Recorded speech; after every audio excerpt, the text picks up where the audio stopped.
ಹಾಗೆ ನೋಡುತ್ತಿದ್ದಾರೆ. ರಕ್ತ ಒಡೆದ ಧೂಮಕೇತುವನ್ನು ನನ್ನ ಕಣ್ಣೆದುರಿಗೆ ಬಂದಂತೆ ಭಾವಿಸವಾಯಿತು. ಈ ಎಲ್ಲಾ ನಿಮಿತ್ತಗಳ ಅರ್ಥವೇ ಕುರುಕ್ಷೇತ್ರ ಧರ್ಮಯುದ್ಧದಲ್ಲಿ ಮತ್ಯಾವ ಅನರ್ಥ ಪರಂಪರೆಯು ಪ್ರಾರಂಭವಾಗುತ್ತಿರುವುದು ದೇವ. ದಯಾಮಯನೇ, ನನ್ನ ಪುತ್ರನಿಗೆ ಯಾವ ಅಮಂಗಲವಾಗದಿರಲಿ ದೇವ.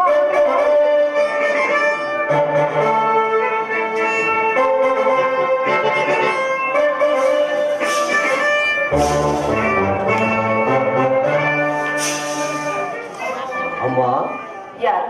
ಅಮ್ಮ ಭಾಕುಮಾರ, ನಾನಿನ್ನಗಾಗಿ ಎಷ್ಟೊಂದು ಕಾತುಳಾಗಿದ್ದೆ. ರಾತ್ರಿ ಎಲ್ಲವೂ ನಿದ್ರೆ ಇಲ್ಲ. ಬೆಳಕು ಅರಿಯುತ್ತಲೇ ದುರ್ನಿಮಿತ್ತ ಪರಂಪರೆ. ಈ ನನ್ನ ಭದ್ರಾಸ್ತದಿಂದ ಒಂದೇ ಒಂದು ಬಾರಿ ನಿನ್ನ ಮಸ್ತಕವನ್ನು ಸ್ಪರ್ಶಿಸಬೇಕು. ದಯಾಮಯನೇ, ನನ್ನ ಪುತ್ರನಿಗೆ ಯಾವ ಅಮಂಗಲವಾಗದಿರಲಿ ದೇವ.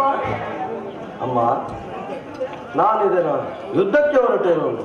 ನನ್ನನ್ನು ಆಶೀರ್ವದಿಸು ತಾಯಿ. ಯುದ್ಧ? ಇದೆಂತಹ ಕೆಟ್ಟ ಸುದ್ದಿ ಕುಮಾರ. ಯುದ್ಧಕ್ಕೆ ಅನುಜ್ಞೆಯನ್ನು ಕೊಟ್ಟವನಾರು? ಅಮ್ಮ, ಈ ಬಾಹುಗಳಲ್ಲಿ ಶಕ್ತಿ ಇರುವವರೆಗೂ ರಾಷ್ಟ್ರದ ಸಲುವಾಗಿ ಈ ದುರ್ಯೋಧನನೆಂದಿಗೂ ಯಾರ ಆಜ್ಞೆಯನ್ನು ಬೇಡುವುದಿಲ್ಲ. ಕುರುಕ್ಷೇತ್ರದಲ್ಲಿ ಸಮಸ್ತ ಸೈನ್ಯವು ಸಮ್ಮಿಳಿತವಾಗಿರುವುದು ಇದು ನಿನಗೆ ತಿಳಿಯದೆ ತಾಯಿ? ತಿಳಿದೇವೆ. ಅದು ನಿನ್ನ ಡಾಂಬಿಕ ಪ್ರದರ್ಶನದ ಪರಮಾವಧಿಯಲ್ಲಿ ಶತ್ರುಗಳನ್ನು ಓಡಿಸುವ ಆಟವೆಂದು ಭಾವಿಸಿದೆ. ಆದರೆ ಸತ್ಯ, ಧರ್ಮ, ನ್ಯಾಯ, ನೀತಿ ಎಲ್ಲದಕ್ಕೂ ದಿನದಿ ನಿಂತು ಯುದ್ಧವನ್ನು ಪ್ರಾರಂಭಿಸುವ ವಿಚಾರ ನನಗೆ ತಿಳಿದಿರಲಿಲ್ಲ ಕುಮಾರ. ಅಮ್ಮ, ಯುದ್ಧವು ಕ್ಷತ್ರಿಯ ಧರ್ಮ. ಇಲ್ಲ, ಯುದ್ಧವು ಮನುಷ್ಯರ ನಾಡು, ನೀತಿಯ ಪ್ರಳಯ, ಧರ್ಮದ ಮಹಾವಿಪ್ಲವ. ಈ ಜಗತ್ತನ್ನು ನಿರ್ಮಿಸಿದ ಯುಧಾತನು ಯುದ್ಧವನ್ನು ನಿರ್ಮಿಸಲಿಲ್ಲ. ಆಸ್ಯಾಂದನಾದ ಮಾನವನು ತನ್ನ ಕಲುಷಿತ ಚಿತ್ತದಿಂದ ತೆಗೆದ ಕಾಲಕೂಟವನ್ನು ಆತ್ಮರಿವು ಪರರು ಎಂಬ ಭೇದ ಭಾವವಿಲ್ಲದೆ ಉದರದಲ್ಲಿಟ್ಟುಕೊಂಡು ನಾಮಾವಶೇಷವಾಗಿ ಮಾಡುವುದು ಕುಮಾರ. ಯುದ್ಧದ ಚಿಂತೆ ಬಿಡು. ಹರಿದ್ರ ಭಿಕ್ಷಿಕೆಯಂತೆ ಈ ನಿನ್ನ ಗೃಹ ದ್ವಾರದಲ್ಲಿ ನೆಲೆಸಿರುವ ಆ ಶಾಂತಿ ದೇವಿ ನಿರಾಕರಿಸಿ ಮುಂದೆ ಘೋರವಾದ ಯುದ್ಧಕ್ಕೆ ಆಹ್ವಾನ ಕೊಡಬೇಡ ಪುತ್ರ. ಅಮ್ಮ, ಈ ಅಪೌರುಷ ವಾಕ್ಯಗಳನ್ನು ಕೇಳಿ ಕೇಳಿ ತಾಯಿ. 100 ಜನ ವೀರಪುತ್ರರಂತ ವೀರಮಾತೆ ನೀನು ಒಂದಲ್ಪದ ಯುದ್ಧದ ಸಲುವಾಗಿ ಇಷ್ಟೊಂದು ಕಾತುರಳಾದೆಯ ತಾಯಿ. ಯುದ್ಧವು ಕ್ಷತ್ರಿಯನ ಧರ್ಮ. ನಾನು ಧರ್ಮವನ್ನು ಪಾಲನೆ ಮಾಡುತ್ತಾನೆ. ನನ್ನನ್ನು ಆಶೀರ್ವದಿಸಿ ಕಳಿಸಿಕೊಡು ತಾಯಿ. ಛಲವೇ ಗುರು ನಂದನ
ನರಕವಲ್ಲ.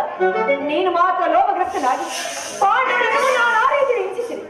ಮೋಸದಿಂದ ಅವರ ರಾಜ್ಯವನ್ನು ಅಪಹರಿಸಿದೆ. ತುಂಬಿದ ರಾಜ್ಯಸಭೆಯಲ್ಲಿ ಆ ದ್ರೌಪದಿಯ ಮಾನಭಾಗ್ಯಕ್ಕೆ ಪ್ರಯತ್ನಿಸಿ ಸ್ತ್ರೀ ಜಾತಿಯನ್ನು ಕಾಲಿನೆತ್ತುವಿದೆ. ಸ್ತ್ರೀಯಿಂದಲೇ ಜನಿಸಿ ಸ್ತ್ರೀಯಿಂದಲೇ ಪಾಲಿತನಾಗಿ ಸ್ತ್ರೀಯರಿಗೆ ಸಿಗಬೇಕಾದ ಸಹಜ ಸಿದ್ಧವಾದ ಸನ್ಮಾನವನ್ನು ನಿರಾಕರಿಸಿ ನಿನ್ನಂತ ಲೋಭಿಯು ದೂರ್ತನು ನಿಜಾಶಯನು ಆ ಧರ್ಮದ ರಹಸ್ಯವನ್ನು ತಿಳಿಯಲು ಹೇಗೆ ಮಾತ್ರ ಸಾಧ್ಯ? ಹೋಗು ಕುಮಾರ, ಧರ್ಮದ ರಹಸ್ಯ ತಿಳಿಯುವ ನಿನಗೆ ಇಚ್ಛೆ ಇದ್ದರೆ ಆ ಪಾಂಡವರನ್ನು ಈ ಸಂಧಿಗೆ ಸಮ್ಮತಿಸಿ. ಪಾಂಡವರು ಪಾಂಡವರು ಪಾಂಡವರು ಅಮ್ಮ, ಆ ಪಾಂಡವರು ಮಾಡಿದ್ದು ಧರ್ಮ ಸಮ್ಮತವಾದರೆ ಆ ಧರ್ಮಕ್ಕೆ ನನ್ನ ಶತಾಧಿಕ ಪತ್ನಿಯ ಅಪಮಾನವನ್ನು ನೋಡುತ್ತಾ ಎದುರಿಗೆ ಕುಳಿತುಕೊಳ್ಳುವುದು ಕ್ಷತ್ರಿಯ ಧರ್ಮವಿರಲಿ, ಮಾನವ ಧರ್ಮವೂ ಅಲ್ಲ ತಾಯಿ. ನನ್ನ ಪತ್ನಿ ಭಾನುಮತಿಗಾಗಲಿ ಅಥವಾ ನನ್ನಂತಃಪುರದ ಒಬ್ಬ ಸಾಮಾನ್ಯ ದಾಸಿಗಾಗಲಿ ಇಂತಹ ಅಪಮಾನವಾಗಿದ್ದರೆ ನಾನೇನು ಮಾಡುತ್ತಿದ್ದೆ ಬಲ್ಲೆ ತಾಯಿ? ಏನು ಮಾಡುತ್ತಿದ್ದೆ? ಫಲಬಂಧವನ್ನೇ ನಿರಾಕರಿಸಿ ಸಮಗ್ರ ಪೃಥ್ವಿಯ ನನಗೆ ಪ್ರತಿಕಕ್ಷೆಯಾಗಿ ಎದುರಿಗೆ ನಿಂತಿದ್ದರು ಹೆಚ್ಚಿದರೆ ಆ ಅಪಮಾನದ ಪ್ರತಿರೋಧನವನ್ನು ಮಾಡುತ್ತಿದ್ದೆ. ಆದರೆ ಆ ಧರ್ಮಾಧೂರಿಗಳಾದ ಪಾಂಡವರು ಮಾಡಿದ್ದೇನೆನ್ನುತ್ತಾರೆ. ಒಬ್ಬ ನಿಸ್ಸಹಾಯಕನು ಹೇಳಿಯೂ ಒಪ್ಪದಂತ ತಾಟಸ್ಥ ಮನೋಭಾವ. ಅದಕ್ಕೋಸ್ಕರ ತಾಯೇ ಆ ಪಾಂಡವರನ್ನು ಕಂಡರೆ ಒಂದು ಆಕ್ರೋಶ.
ಅವರನ್ನು ಸರ್ವನಾಶ ಮಾಡಿ ಸಂತನು ದುಷ್ಯಂತನು ನಮ್ಮ ಪೂರ್ವಜರ ಪುಣ್ಯ ಸ್ಮೃತಿಯನ್ನು ಆ ದುಷ್ಕೀರ್ತಿ ಕಳಂಕದಿಂದ ಉದ್ಧಾರ ಮಾಡಬೇಕೆಂಬುದೇ ಈ ಯುದ್ಧದ ಉದ್ದೇಶ.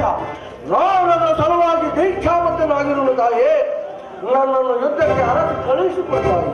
ನನ್ನ ಆಶೀರ್ವಾದವನ್ನು ಬಯಸುತ್ತೀವಿ ಕುಮಾರ್. ಈ ಜ್ಞಾತ ಹಿಂಸೆಗೆ ನನ್ನ ಶುಭ ಕಾಮನೆಗಳು ಅಷ್ಟೊಂದು ಅಗತ್ಯವಿದೆ ಅಮ್ಮ. ನನ್ನ ವಾಕ್ಸ್ಫೂರ್ತಿಯಿಂದ ಒಂದು ವೇಳೆ ಏನಾದರೂ ನನ್ನ ಕಂಠದಿಂದ ಆಶೀರ್ವಾದ ಬಿದ್ದಿದ್ದೆ, ನನ್ನ ವಾಕ್ಸ್ಫೂರ್ತಿಯನ್ನು ಸರ್ವನಾಶವಾಗಿ ಮಾಡಿಕೊಂಡು ಒಂದು ವೇಳೆ ನನ್ನ ಕಂಠದಿಂದ ಆಶೀರ್ವಾದ ಹೊರಬಿದ್ದಿದ್ದೆ, ಅಗ್ನಿವೃಷ್ಟಿಯಿಂದ ನಿನ್ನ ಮಸ್ತಕ ವಿರುದ್ಧ ದೈವದ ಅಭಿಶಾಪದಂತೆ ನಿನ್ನ ಉತ್ಸಾಹವನ್ನು ಭಂಗಪಡಿಸಬಹುದು ಕುಮಾರ. ಉರಿಯುತ್ತಿರುವ ಕಾಡ್ಗಿಚ್ಚನ್ನು ಊದಿ ಉರಿ ಮಾಡದೆ ನನ್ನ ಮಾತುಗಳನ್ನು ಕೇಳಿ ನನ್ನ ಆಶೀರ್ವಾದವನ್ನು ನೀನು ಎಂದಿಗೂ ಪಡೆಯಲ್ಲ. ಹೊರಟು ಹೋಗು ಕುಮಾರ, ಹೊರಟು ಹೋಗು. ಅಮ್ಮ, ನೀನಿನ್ನು ಪ್ರಕೃಷ್ಟಳಾಗಿಲ್ಲ ತಾಯಿ. ನಾನು ಪುನಃ ಬರುವೆನು.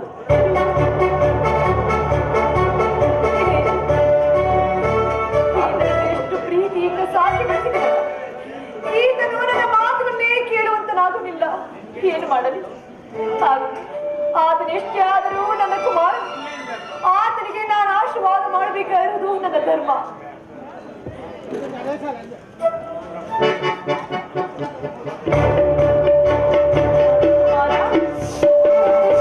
ನಾನು ಪುನಃ ಬಂದಿರುವೆನು ತಾಯಿ. ಕಂದ, ಹಳೆದ ತಾಯಿ ನಾನಾದರೂ ನಿನ್ನ ಅಣಿಬರವನ್ನು ತಿದ್ದಲಾಗಲಿ ಸರಿಪಡಿಸಲಾಗಲಿ ನನ್ನಿಂದ ಸಾಧ್ಯವಾಗಲಿಲ್ಲ. ಬಾ, ಈ ಗಾಂಧಾರಿ ಅಗ್ನಿಮಯ ಸ್ಪರ್ಶದಿಂದ ಒಂದು ಹುಲ್ಲು ಕಡ್ಡಿಯೂ ಸಹ ವಜ್ರಾಯುಧ ಆಗುವುದೇನು. ಬಾ, ನನ್ನ ಎದುರು ಮೊಣಕಾಲೂರು ಕುಳಿತುಕೋ.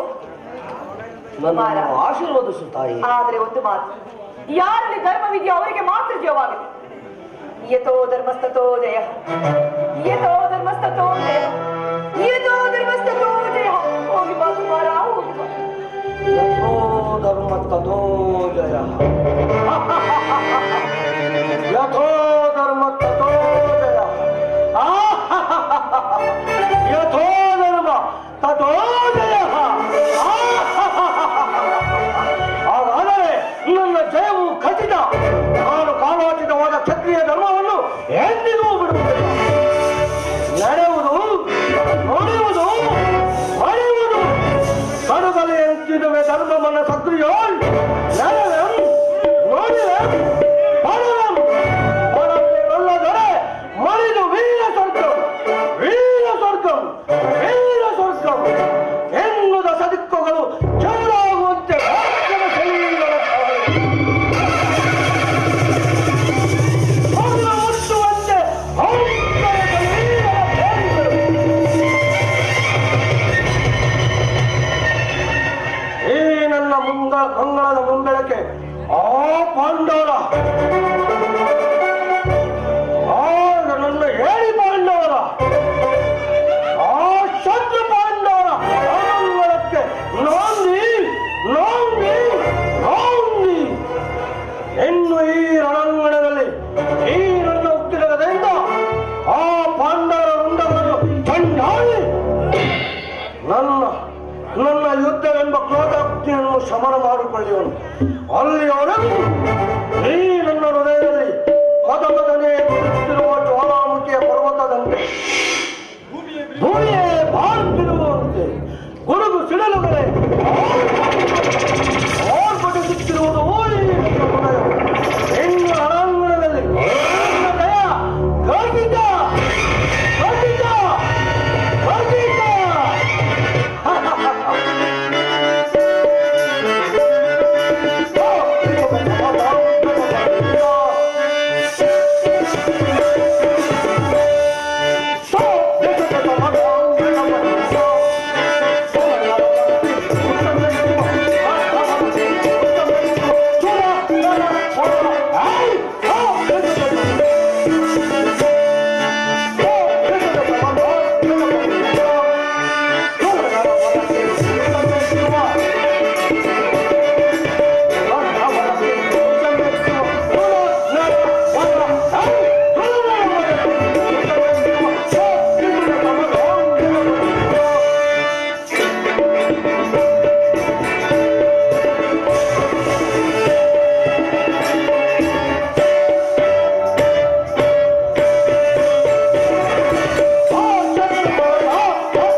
ಅರ್ಜುನ, ಉಭಯ ಸೈನ್ಯಗಳ ಮಧ್ಯೆ ರಥವನ್ನು ನಿಲ್ಲಿಸಿ ನನ್ನೊಡನೆ ಯುದ್ಧ ಮಾಡಲು ಸಿದ್ಧರಾಗಿರುವ ಕ್ಷತ್ರಿಯ ವೀರರನ್ನು ನನಗೊಂದು ಸಾರಿ ತೋರಿಸಿ.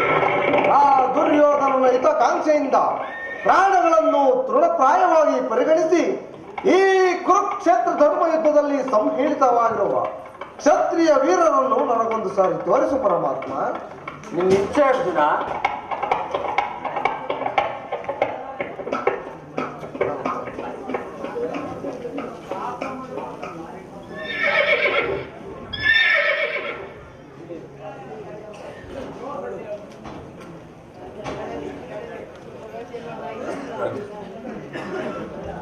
ಚದುರಂಗ ಬಲ ಸಮೇತವಾದ ಪ್ರಚಂಡ ಚಂಡಮಾರುತದಿಂದ ಫುಲ್ಮಿಲಿತವಾದ ಸಾಗರದಂತೆ ಕಾಣುತ್ತಿದೆ. ಹಿತ್ತ ನೋಡಪ್ಪ ಅಂತ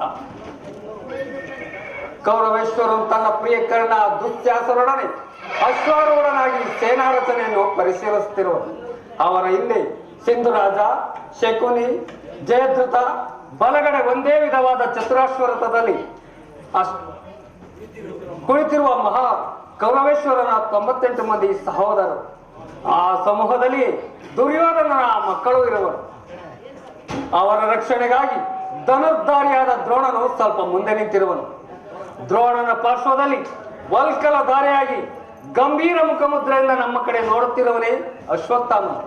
ಇತ್ತ ನೋಡಪ್ಪ ಅಂತ ಸ್ವರ್ಣಮಯವಾದ ಅಷ್ಟಾಶ್ವ ಶೋಭಿತ ರಥದಲ್ಲಿ ಶ್ವೇತವಸನ ಧಾರೆಯಾಗಿ ಕುಳಿತಿರುವ ಆ ಮಹಾಪುರುಷನೇ ಕೌರವನ ಸೇನಾಪತಿ ಭೀಷ್ಮನ್.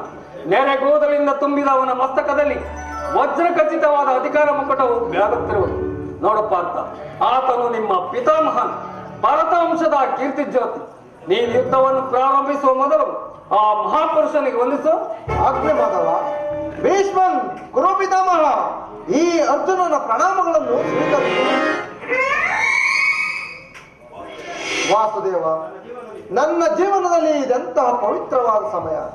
ಈಗ ನನ್ನ ಮನಸ್ಸಿನಲ್ಲಿ ಹುಟ್ಟುತ್ತಿರುವ ಭಾವನೆಗಳನ್ನು ನಿನಗೆ ತಿಳಿಸಬಲ್ಲೆನಾದರೆ ಇದೇನು ಅರ್ಜುನನ ಪತನವೇ ಅಥವಾ ಉತ್ಥಾನವೇ? ಮಿತ್ರ ಏನಾಯ್ತು? ಏಕೆ ವಿಚಲಿತನಾಗಿರುವೆ? ಏನು ಹೇಳಿ ಪರಮಾತ್ಮ? ಜಾರುತ್ತಿದೆ ಗಾಂಡೀವ. ಪರಮಾತ್ಮ, ಜಾರುತ್ತಿದೆ ಗಾಂಡೀವ.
ಅಂಗ ಪ್ರತ್ಯಂಗಗಳಲ್ಲಿಯೂ ದಾರುಣ ಜ್ವಾಲೆ. ಬೇಸಿಗೆ ಬಿಸಿಲಿನಲ್ಲಿ ಬೆಂದ ತಾವರೆಯಂತೆ ಮುಖವು ಬಾಡಿರುವುದು. ಶರೀರದಲ್ಲಿ ಕಂಪನವು ರೋಮಾಂಚನವು ಹುಟ್ಟಿರುವು. ನಾಲಿಗೆಯು ಒಡಗುತ್ತಿರುವು. ಗಾಂಡೀವವು ಕೈಯಿಂದ ಕಳಚಿತು. ಕಾಲುಗಳಲ್ಲಿ ನಿಲ್ಲಲು ನಿಲ್ದಾಣವಿಲ್ಲ. ಪರಮಾತ್ಮ, ನಾನು ನೋಡುತ್ತಿರುವುದು ಏನನ್ನು? ನಿನ್ನೊಡನೆ ಯುದ್ಧ ಮಾಡಲು ಸಿದ್ಧರಾಗಿರುವ ಕ್ಷತ್ರಿಯ ಯೋಧರನ್ನು ಪಾರ್ಥ. ವಾಸುದೇವ, ಇವರೆಲ್ಲರೂ ನನ್ನ ಬಂಧು ಬಾಂಧವರು, ಗುರು ಹಿರಿಯರು, ಮಿತ್ರರು, ಖ್ಯಾತಿಗಳು. ಇವರಲ್ಲಿ 8 ಜನರ ಧಮನಿಗಳಲ್ಲಿ ಭರತವಂಶದ ಪವಿತ್ರ ರಕ್ತವು ಹರಿಯುತ್ತಿರುವುದೆಂಬುದನ್ನು ನೀನು ಭಲೆಯ ಜನ. ರಾಜ್ಯದ ಮೇಲಿನ ಆಸೆಯಿಂದಾಗಿ ಇವರನ್ನೆಲ್ಲ ಓದಿಸಲು ನನ್ನಿಂದಾಗದು ಪರಮಾತ್ಮ, ನನ್ನಿಂದಾಗದು. ಈ 3 ಲೋಕದ ಸಾರ್ವಭೌಮದ ಪದವಿಯ ಸಲುವಾಗಿ ನಾನೀ ಜ್ಞಾತಿ ಬದಗೆ ಗುರು ಹಿಂಸೆಗೆ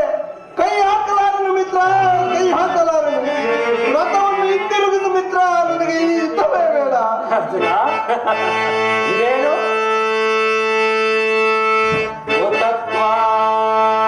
ಕಶ್ಮಲವಿದಂ ವಿಷಮೇ ಸಮುಪಸ್ಥಿತಂ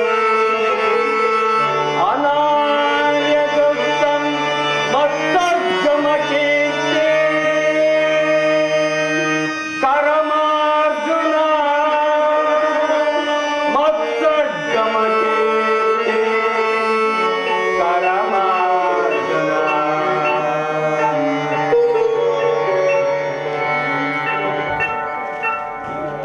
ಈ ವಿಷವಾಸರದಲ್ಲಿ ಇಂತಹ ಕಶ್ಮಲಭಾವವು ನಿನ್ನಲ್ಲಿ ಹೇಗೆ ಹುಟ್ಟಿತು? ಕ್ಷತ್ರಿಯ ವೀರನಾಗಿ ಅನಾರ್ಯನಂತೆ ವರ್ತಿಸುವ. ತೆರೆದ ಸ್ವರ್ಗದ ಬಾಗಿಲನ್ನು ನಿರಾಕರಿಸಿ ನರಕದ ಮಾರ್ಗವನ್ನು ಹಿಡಿಯಬೇಡ. ನರನೆಂದು ಹೆಸರಾಗಿ ಹೇಳಿ ಎಂಬ ನಿಂದನೆಯನ್ನು ಸಹಿಸಲಾರೆ. ಈ ದೌರ್ಬಲ್ಯವನ್ನು ತ್ಯಜಿಸಿ ಯುದ್ಧಕ್ಕೆ ಸಿದ್ಧನಾಗ ಪಾರ್ಥ. ವಾಸುದೇವ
ಪರಮಾತ್ಮ ಅರ್ಜುನ,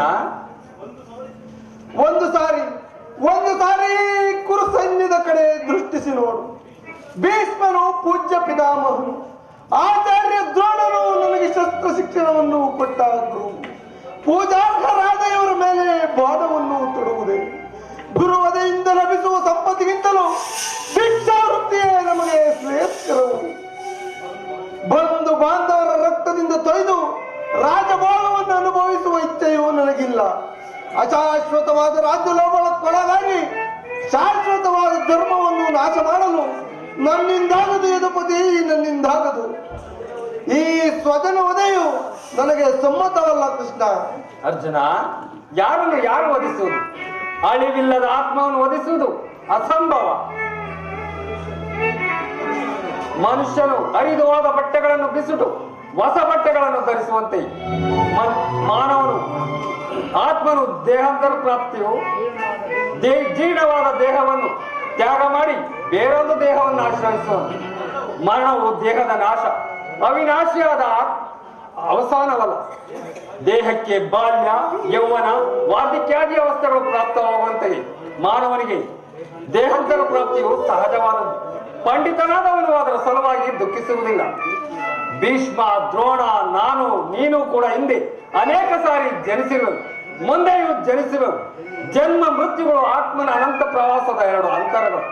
ಹುಟ್ಟಿದವನಿಗೆ ಮರಣವು, ಮೃತ್ಯುವಿನಿಗೆ ಪುನರ್ಜನ್ಮವು ಮೊದಲೇ ನಿಶ್ಚಿತವಾಗಿರುವುದು.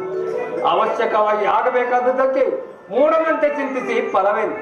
ಯುದ್ಧವು ಕ್ಷತ್ರಿಯ ಧರ್ಮ, ಆ ಧರ್ಮವನ್ನು ಪಾಲನೆ ಮಾಡ್ಪಾರ್ಥ. ಜನಾರ್ದನ, ಯುದ್ಧದ ಹೆಸರೆತ್ತಿದರೆ ನನ್ನ ಸರ್ವಾಂಗಗಳು ನಿಶ್ಚಯಿತವಾಗುವವು. ದುಸ್ಸಾಹಸ ಇತ್ಯಾದಿಕೆಯಿಂದ ನನ್ನ ಸರ್ವಾಂಗಗಳು ನಿಶ್ಚಯಿತವಾಗುವವು. ನಾನು ಹೇಳಿಯಲ್ಲ ವಾಸುದೇವ, ನಾನು ಹೇಳಿಯಲ್ಲ. ಆದರೂ ಪಾಪ ಭೀತಿಯಿಂದ ಯುದ್ಧ ವಿಮುಖನಾಗಿರುವನು. ಹೇಳು ಜನಾರ್ದನ, ಈ ಯುದ್ಧದ ಹೊರತಾಗಿ ಈ ಕ್ಷತ್ರಿಯನಿಗೆ ಮತ್ತಾವ ಧರ್ಮವೂ ಇಲ್ಲವೇ?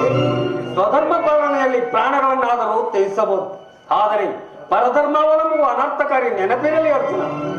ಇದು ಧರ್ಮಯುದ್ಧ. ಈ ಯುದ್ಧದಿಂದ ನಿವೃತ್ತನಾದರೆ ಸ್ವಧರ್ಮವನ್ನು ಉಲ್ಲಂಘಿಸಿದ ಪಾಪಕ್ಕೆ ಗುರಿಯಾಗಿವೆ. ಅಕೀರ್ತಿ ಭಾಜನೆನಿಸುವೆ.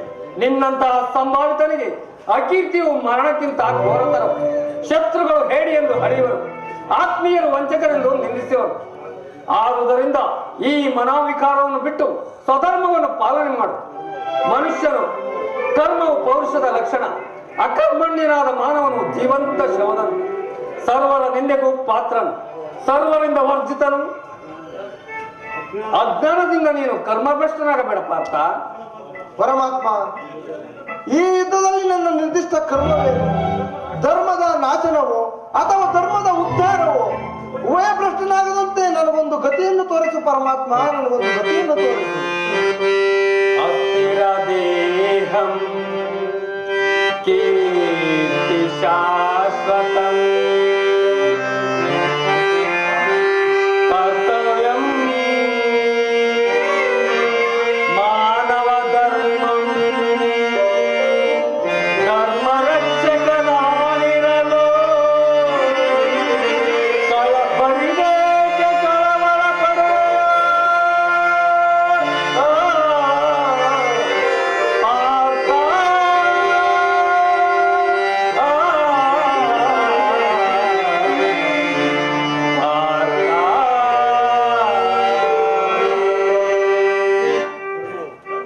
ಕರ್ಮವು ಮಾನವ ಜೀವನದ ರಾಜಮಾರ್ಗ. ನೀನೀಗ ಕರ್ಮತತ್ಪರನಾಗು. ಫಲಾಫಲಗಳನ್ನು ಚಿಂತಿಸದೆ ನಿರ್ದಿಷ್ಟ ಕರ್ಮವನ್ನು ಆಚರಿಸು. ಏಕೆಂದರೆ ಮಾನವನು ಕರ್ಮಕ್ಕೆ ಮಾತ್ರ ಅಧಿಕಾರಿ, ಫಲವು ಅವನ ಅಧೀನವಲ್ಲ. ಅನಾಸಕ್ತನಾಗಿ ಸಿದ್ಧಿ ಅಸಿದ್ಧಿಗಳಲ್ಲಿ ಸಮಾನ ಭಾವದಿಂದ ಕಾರ್ಯಾಚರಣೆ ಮಾಡುವುದೇ ಮಾನವನ ಕರ್ತವ್ಯ.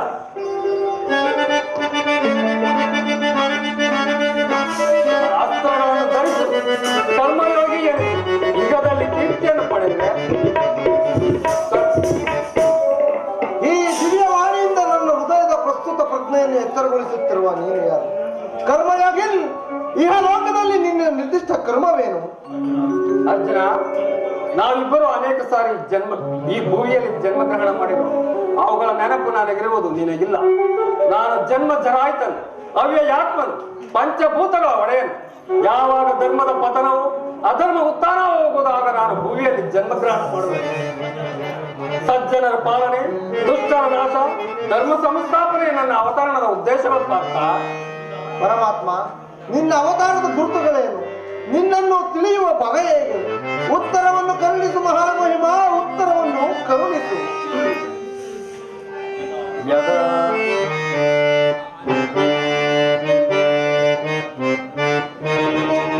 ಯದಾ ಯದಾ ಹಿ ಧರ್ಮಸ್ಯ ಗ್ಲಾನಿರ್ಭವತಿ ಭಾರತ ಅಭ್ಯುತ್ಥಾನಮಧರ್ಮಸ್ಯ ತದಾತ್ಮನಾಂ ಸದನಾಮ್ಯಹಂ ಪರಿತ್ರಾಣಾಯ ಸಾಧೂನಾಂ ಧರ್ಮ ವಿನಾಶಾಯ ಚ ಸಂಸ್ಕೃತಂ ಧರ್ಮ ಸಂಸ್ಥಾಪನಾರ್ಥಾಯ ಸಂಭವಾಮಿ ಯುಗೆ ಯುಗೆ ಸಂಭವಾಮಿ ಯುಗೆ ಯುಗೆ ಸಂಭವಾಮಿ ಯುಗೆ ಯುಗೆ.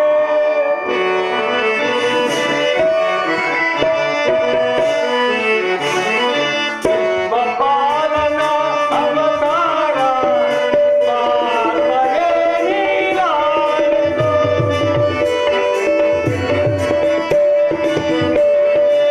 ವಿಶ್ವಪಾಲನ ಅವತಾರ ಪಾರ್ವಯೇ ನೀನಾಯ್ತು. ಧರ್ಮ ರಕ್ಷಣೆ ಧರ್ಮನಾಶನ ಧರ್ಮ ರಕ್ಷಣೆ ಧರ್ಮನಾಶನ ಭಗವದ್ಗೀತೆಯ ನುಡಿಯ ಭಗವದ್ಗೀತೆಯ ನುಡಿಯ ವಿಶ್ವಪಾಲನ ಅವತಾರ ಪಾರ್ಥನೇ ನೀನಾಯ್ತು.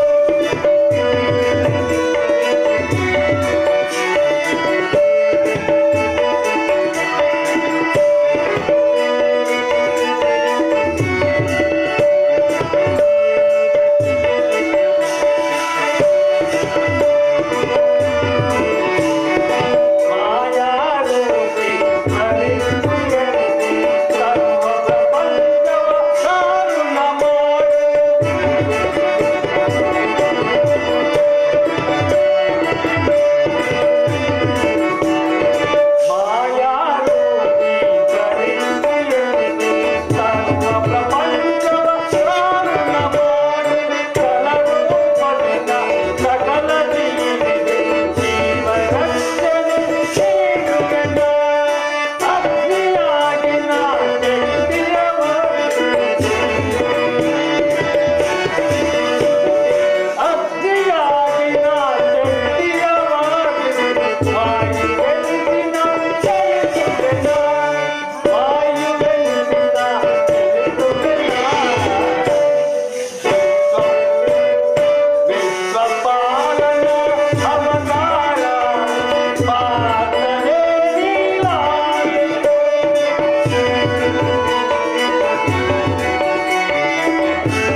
ಎಲ್ಲವನ್ನೂ ಧಾರಣ ಮಾಡುವೆ.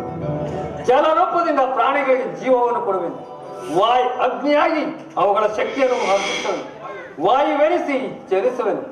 ಆಕಾಶವೆನಿಸಿ ವಿಶ್ವ ಜಗತ್ತನ್ನು ವ್ಯಾಪಿಸಿರುವೆನು. ಮನೋಬದ್ಧ ಅಹಂಕಾರವೆಂಬ ತ್ರಿಗುಣಾತ್ಮಕ ರೂಪದಿಂದ ಮಾನವನ ಪ್ರಜ್ಞೆಯನ್ನು ಜಾಗೃತಗೊಳಿಸಿ ರಾಜಪದದಲ್ಲಿ ನಡೆಸುವೆನು. ಬಹುರೂಪಾತ್ಮಕವಾದ ಜಗತ್ತಿನ ಪ್ರಭಾವ ಪ್ರಳಯಗಳಿಗೆ ಉದಯ ವಿನಾಶಕ್ಕೆ ನಾನೇ ಕಾರಣ. ಸರ್ವಂತರಾಮಿಯಾದ ನಾನು, ಪರಾವಸ್ತುವು ನಾನು. ದಾರದಲ್ಲಿ ಮಣಿ ಸಮೂಹವನ್ನು ಪೋಣಿಸಲ್ಪಟ್ಟಂತೆ ಈ ವಿಶ್ವ ಜಗತ್ತು ನನ್ನಲ್ಲಿ ಪ್ರೋತವಾಗಿರುವುದು. ನೀರಿನಲ್ಲಿ ರಸಾತ್ಮಕನು, ಸೂರ್ಯಚಂದ್ರನ ಕಾಂತಿಯು ನನ್ನದು. ವೇದಗಳಲ್ಲಿನ ಓಂಕಾರವು ನನ್ನದು. ಮನುಷ್ಯರಲ್ಲಿನ ಪೌರುಷವು ನನ್ನದು. ಸಮಸ್ತ ಭೂತಗಳ ಅಧಿಕಾರನು ನಾನು ದೇವತೆಗಳಲ್ಲಿ ಇಂದ್ರನು, ವೇದಗಳಲ್ಲಿ ಸಾಮು, ಪರ್ವತಗಳಲ್ಲಿ ಮೇರು, ರುದ್ರನಲ್ಲಿ ಶಂಕರನು, ಋಷಿಗಳಲ್ಲಿ ಮೃಗುವಾಗಿರುವನು. ನನ್ನ ವಿಭೂತಿಗಳು ಅಗಣ್ಯ, ಅನಂತ, ಅಭಾಗ. ಅದರ ಒಂದಲ್ಪಾಂಶದಿಂದ ಈ ಜಗತ್ತಿನ ಸೃಷ್ಟಿ ಸ್ಥಿತಿ ಪ್ರಳಯಗಳು ನಡೆಯುವ ಪಾರ್ಥ. ಪರಮಾತ್ಮ, ಈ ದಿವ್ಯವಾಣಿಯಿಂದ, ಈ ನಿನ್ನ ನುಡಿಗಳಿಂದ ನನ್ನ ಹೃದಯದ ಮೋಹವು ನಾಶವಾಯಿತು, ಹೃದಯದ ಅಂಧಕಾರವು ಹರಿಯಿತು.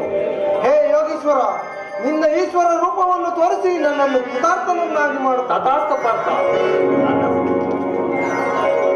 ನನ್ನ ಸಂಭಾವಮೂರ್ತಿಯ ದರ್ಶನ ಮಾಡು.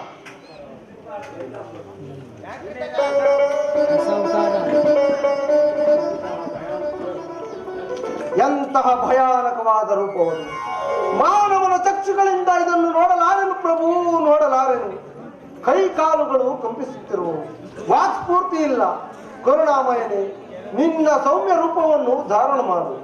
ಭಕ್ತ ಪರಾಧೀನ, ಭಕ್ತರ ಹೃದಯದಲ್ಲಿ ಆನಂದ ತರಂಗಗಳನ್ನೆಪ್ಪಿಸುವ ನಿನ್ನ ಸುಧಾಮಧುರವಾದ ಮಂದಹಾಸವನ್ನು ತೋರಿಸಿ. ಗೋಪಿಕಾವಲ್ಲಭ, ಲಲನ ಚಿತ್ತರಂಜಕವಾದ ನಿನ್ನ ಗಂಭೀರ ಸುಹಾಸ ವದನವೆಲ್ಲಿ?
ದರ್ಶನ ಮಾಡು.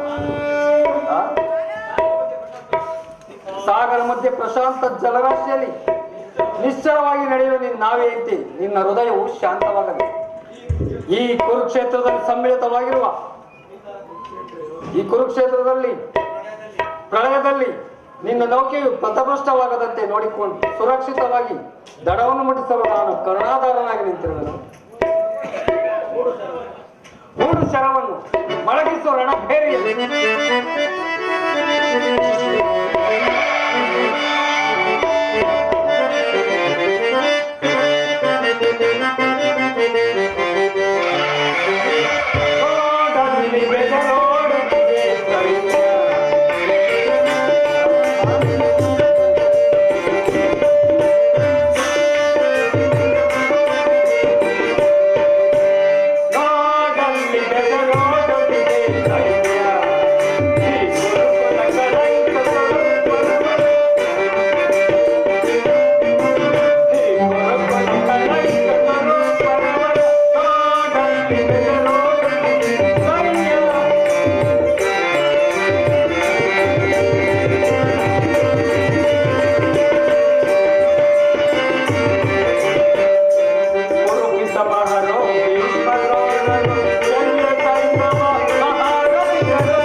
ಉತ್ತರ ಕುಮಾರನು ಹತನಾದನು.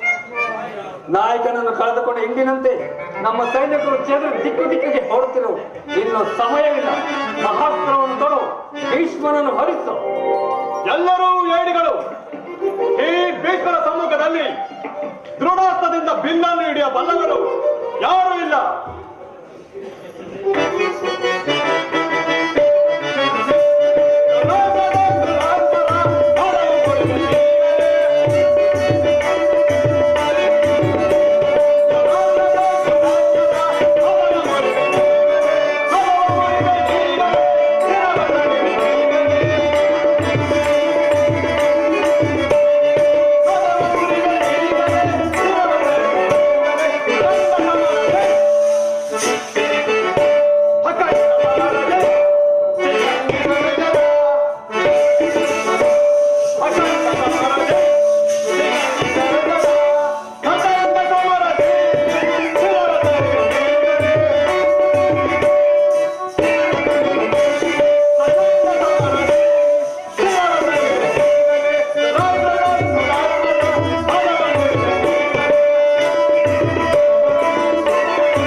ಸೈನ್ಯದಲ್ಲೆಲ್ಲ ಅರಸಿದನು. ಆದರೆ ಈ ಭೀಷ್ಮನನ್ನು ಎದುರಿಸಬಲ್ಲ ವೀರರು ಒಬ್ಬರಾದರೂ ದೊರಕಲಿಲ್ಲ. ಚಚೆ, ಹಿಂದೇನು ಭಾರತ ವರ್ಷವು ನಿರ್ವೀರ್ಯವಾಯಿತೆ. ಸಾವಧಾನ ಗಾಂಗೆಯ. ಯದುಪತಿ ಅರ್ಜುನನ ಸಾರಥಿಯಾಗಿರುವವರೆಗೂ ಪಾಂಡವರು ಅಜಯರು. ಎಂತಹ ಮಯವಾದ ದೃಶ್ಯವಿದು. ನರನಾರಾಯಣರು ಒಮ್ಮೆಲೆ ಒಂದೇ ರಥದಲ್ಲಿ ಹಸ್ತಿರ ಜಗತ್ತಿನೊಮ್ಮೆ ಸ್ಥಿರವಾದ ದೈವಿತ್ವದ ಸಮ್ಮೇಳನ. ಈ ಜೀವನ ಸಂಗ್ರಾಮದಲ್ಲಿಯೂ ಹಾಗೆ ದೇಹವೆಂಬ ರಥಕ್ಕೆ ಕಟ್ಟಲ್ಪಟ್ಟ ನಶ್ವರವಾದ ಇಂದ್ರಿಯಾಶ್ವಗಳನ್ನು ಅನಶ್ವರಾದಿ ಆತ್ಮನು ನಡೆಸುವನು. ಧನ್ಯ ಧನಂಜಯ, ಧನ್ಯ. ಆದರೆ ಈ ಯುದ್ಧದಲ್ಲಿ ಮಾತ್ರ ನಿನಗೆ ವಿಸ್ತಾರವಿಲ್ಲ. ಯುದ್ಧಕ್ಕೆ ಸಿದ್ಧನಾಗ ಪಾರ್ಥ. ತಾತ, ಈ ಯುದ್ಧ ಕಾತರನಾದ ನಿನ್ನ ಸಮ್ಮುಖದಲ್ಲಿ ಇದೆಲ್ಲ ಉಪಹಾರ. ಈ ಬಾಲಕನ ಅರ್ಜುನ, ಈ ಮೃಗ ಯುದ್ಧದಿಂದ ಯಾವ ಲಾಭವೂ ಇಲ್ಲ. ದ್ರೋಣಾಸ್ತ್ರದಿಂದ ಅಂಬನ್ನು ಬಿಡು, ಭೀಷ್ಮನನ್ನು ವಧಿಸು. ವಾಸುದೇವ, ನನ್ನನ್ನು ಈ ಗುರುವನಿಗೆ ಪ್ರಚೋದಿಸುವೆ ಏಕೆ? ನಾನು ಯುದ್ಧವನ್ನು ಅಪೇಕ್ಷಿಸುವನಲ್ಲ. ತಾತನ ಮೇಲೆ ಅಸ್ತ್ರ ಪ್ರಯೋಗ ಮಾಡುವ ಇಚ್ಛೆಯೂ ನನಗಿಲ್ಲ. ಕೃಷ್ಣ ಮಾಯಾವಿ, ಈ ಬೆಂಕಿಯನ್ನು ಒತ್ತಿಸಿದ್ದು ಸಾಲದೆ ಘಾತಿ ಕೆಲಸ ಮಾಡ ನಿನಗೆ ಬಂದೆಯ? ಪಾಂಡವರನ್ನು ಅಗ್ನ ಪಶುಗಳನ್ನು ಹಿಡಿದು ತಂದು ಈ ಕುರುಕ್ಷೇತ್ರದ ರಕ್ತದ ನದಿಯಲ್ಲಿ ಬಲಿ ಪೀಠದಲ್ಲಿ ಈ ಭೀಷ್ಮನ ಬಾಣಗಳಿಗೆ ಬಲಿ ಕೊಡುವುದೇ ನಿನ್ನ ರಾಜತಂತ್ರದ ಪರಾಕಾಷ್ಠೆ ಎಂದು ತೋರುವುದು. ಕೇಳ ಕೃಷ್ಣ, ನಾನಿಗೂ ಉಳಿಗಾಲವಿಲ್ಲ. ಮಾರ್ಗ ವಿಜಯಿ ಭೀಷ್ಮನಿಂದ ದುರ್ಯೋಧನನನ್ನು ಅಜಾತ ಶತ್ರುವನ್ನಾಗಿ ಮಾಡಲು ಶಪಥಗೈದಿರುವರು. ನಿನ್ನ ಇಷ್ಟ ದೈವವನ್ನು ಸ್ಮರಿಸದ ರಂಜಯ. ವಾಸುದೇವ, ಶಕ್ತಿ ಇದ್ದರೆ ನಿನ್ನ ಗೆಳೆಯನನ್ನು ರಕ್ಷಿಸು. ನನ್ನ ದೇಹವು ಜರ್ಜರಿತವಾಗುತ್ತಿರುವುದು. ಅರ್ಜುನ, ನೀನಿಂತಹ ಕಾಪುರುಷನೇ, ಹೋಗು, ನಿನ್ನ ಸಹಾಯವೂ ಬೇಡ. ಇಂದು ಕೃಷ್ಣನ ಪ್ರಸ್ತುತ ಶಕ್ತಿಯು ಜಾಗೃತವಾಗಿ ಈ ಕುರುಕ್ಷೇತ್ರದಲ್ಲೊಂದು ನಾವು ಪ್ರಳಯ ಸೃಷ್ಟಿರು. ಭೀಷ್ಮನ್, ಮರಣಕ್ಕೆ ಸಿದ್ಧನಾಗು. ಭಾ ಮಾಧವ, ನನ್ನ ಮನೋಭಿಷ್ಟವನ್ನು ಪೂರ್ಣ ಮಾಡು. ಚಕ್ರಪಾಣಿ, ನಿನ್ನ ಆವೇಗವನ್ನು ನಾನು ಅಭಿನಂದಿಸುವೆನು. ಯಾವ ಚರಣಗಳ ಸ್ಪರ್ಶದಿಂದ ನನ್ನ ಮಾತೆಯಾದ ಗಂಗಾದೇವಿಯು ಸರ್ವಲೋಕ ಪಾವನೆನಿಸಿದಳು, ಆ ಪದ ಪ್ರಾಂತ್ಯದಲ್ಲಿ ನನ್ನ ಚಿನ್ನಮಂಡಕ್ಕೆ ಆಶ್ರಯವನ್ನು ಕೊಡು. ನನ್ನ ಯುದ್ಧ ಪ್ರಶೆಯನ್ನು ಶಾಂತ ಮಾಡು ಮಹಾಪ್ರಭು, ಶಾಂತ ಮಾಡು. ಶಾಂತರಾಗು ಮಹಾವೀರ. ನೀನು ಈ ಯುದ್ಧದಲ್ಲಿ ಅಸ್ತ್ರಧಾರಣ ಮಾಡುವುದಿಲ್ಲವೆಂದು ಶಪಥವನ್ನು ಮಾಡಿರುವೆ. ನೀನು ಆ ಶಪಥವನ್ನು ಮರೆಯಬೇಡ. ನೀನು ಪಾಂಡವರ ಏಕಮಾತ್ರ ಗತಿ. ಇದೋ ನಿನ್ನ ಸಮ್ಮುಖದಲ್ಲಿ ಪ್ರತಿಜ್ಞೆ ಮಾಡುವೆನು. ಈಗಿನ ಯುದ್ಧದಲ್ಲಿ ಈ ಭೀಷ್ಮನ ಪರಾಜಯವು ಖಂಡಿತವೆಂದು ತಿಳಿ.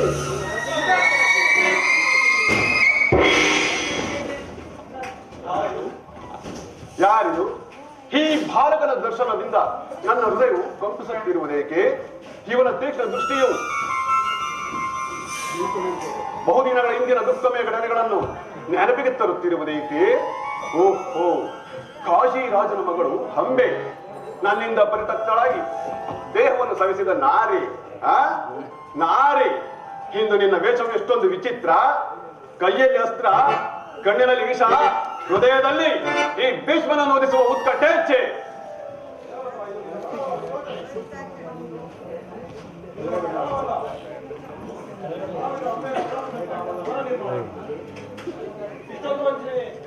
ಇಷ್ಟೊಂದು ವಂಚನೆಯ ವಾಸುದೇವ, ಈ ಭೀಷ್ಮನ ಬಾಣಗಳಿಗೆ ಬೆದರಿ ಈ ನಪಂಸಕರ ಶರಣ ಹೋದೆಯಾ? ನಿನ್ನ ಅಭಿಸಂಧಿಯು ಫಲಿಸಲು ನನ್ನ ಮರಣ ಅಗತ್ಯವಾದರೆ ಇದು ವಸ್ತ್ರಗಳನ್ನು ತ್ಯಾಗ ಮಾಡುವೆನು. ಸ್ತ್ರೀಯರು ಮತ್ತು ನಪಂಸಕರ ಸಮ್ಮುಖದಲ್ಲಿ ಈ ಭೀಷ್ಮನು ಎಂದಿಗೂ ನಿಲ್ಲುವುದಿಲ್ಲ. ಸಾರಥಿ, ರಥವನ್ನು ಹಿಂತಿರುಗಿಸು. ಬೆದರಬೇಡ ವತ್ಸ. ಈ ಮಂತ್ರಪೂರಿತವಾದ ಮಹಾಸ್ತ್ರವನ್ನು ತೊಡು, ಭೀಷ್ಮನನ್ನು ವಧಿಸು.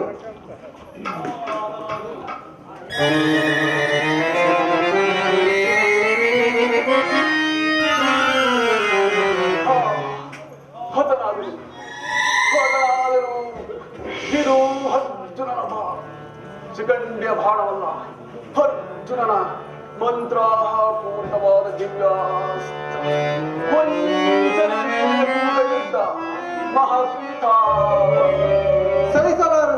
ಸಹಿಸಲಾರನು ಪರಮಾತ್ಮ. ನಾನು ಅತ್ತ ನೋಡು ಪಾರ್ಥ, ಭೀಷ್ಮನು ಹತನಾಗಿ ಭೂಮಿಗೆ ಉರುಳುತ್ತಿರುವನು.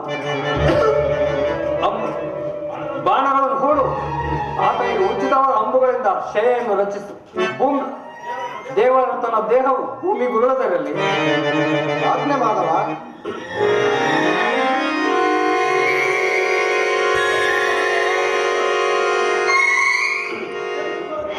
ಕ್ಷಮಿಸು ತಾತ, ಈ ಮಹತ್ತಾಪದ ಭಾರದಿಂದ ನನ್ನನ್ನು ಉದ್ಧರಿಸು.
ಈ ಮಹತ್ತಾಪದ ಭಾರದಿಂದ ನನ್ನನ್ನು ಉದ್ಧರಿಸು. ಈ ಪಾಪಮಯ ನಿಶ್ವಾಸದೊಡನೆ ನನ್ನ ಪ್ರಾಣವಾಯುವು ಹಾರಿ ಹೋಗಲಿಲ್ಲವೆಂಬುದೇ ನನ್ನ ಏಕಮಾತ್ರ ಚಿಂತೆ. ಅರ್ಜುನ, ನಾನು ಅಪೇಕ್ಷಿಸಿದ್ದು ಇಂತಹ ಮರಣವನ್ನು, ಅದನ್ನು ನೀನು ನನಗೆ ಕೊಟ್ಟೆ ಅರ್ಜುನ. ಯುದ್ಧ ಶಾಂತವಾಗಿದ್ದ ಈ ಭೀಷ್ಮನ ಆತ್ಮವು ಈ ದಿನ ಶಾಂತವಾಯಿತು ಅರ್ಜುನ, ಶಾಂತವಾಯಿತು.